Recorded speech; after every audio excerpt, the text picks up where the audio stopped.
evidence from many, many sources, Senator, not just the IPCC, then certainly I would call for a review of the finding. But I have not seen that. I would say that no, I don't think that's totally accurate. The statement that you said in response to me in a letter, and this was, I don't have the date on it, just a short while ago, quote, where's that chart? Hold the chart up, that one.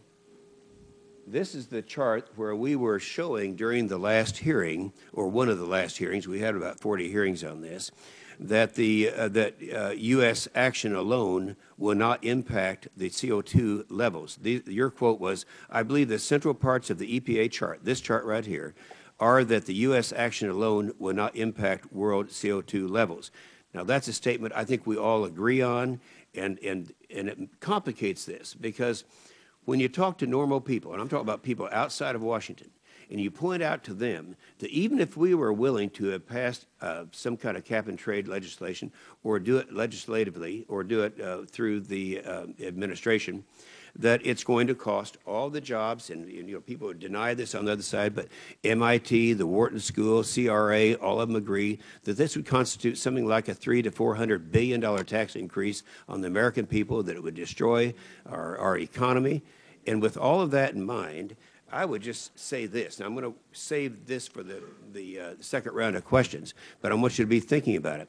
How in the world can we justify doing something administratively that the Congress overwhelmingly rejected, that the United States Senate did, and saying defiantly, we don't care what you say, Congress, we're going to go ahead and do it under the Clean Air Act. We're going to make the endangerment finding, in spite of the fact that the endangerment finding, by your own admission, is due to the science from the IPCC.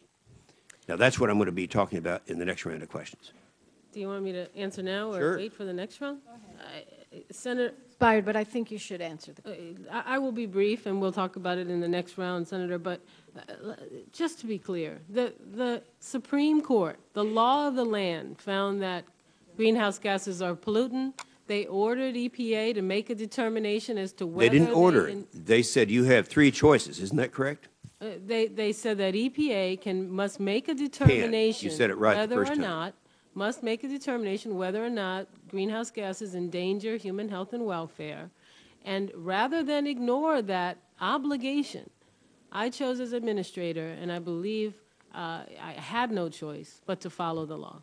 Well, the three choices they gave you were to go ahead and find an endangerment, don't find an endangerment, or review the science. And that's obvious. So those are the three choices that were there. And I believe we've reviewed the science, Senator. We don't agree on what the science says, but in my mind, the conclusions we've drawn are based on the best science we have, and are backed up by numerous bodies who are a lot smarter on these things than I am. My favorite quote on this is actually by Senator Alexander, who sadly is also not here. He said, 11 academies in industrialized countries say that climate change is real and humans have caused most of the recent warming. If fire chiefs of the same reputation told me my house was about to burn down, I would buy some fire insurance. And that's the debate that's been going on here for 7 years. I recognize that it was 7 years ago that I made the statement that the idea of the anthropogenic gases are causing catastrophic global warming is probably the greatest hoax ever perpetrated on the American people. I think that's proven to be true today.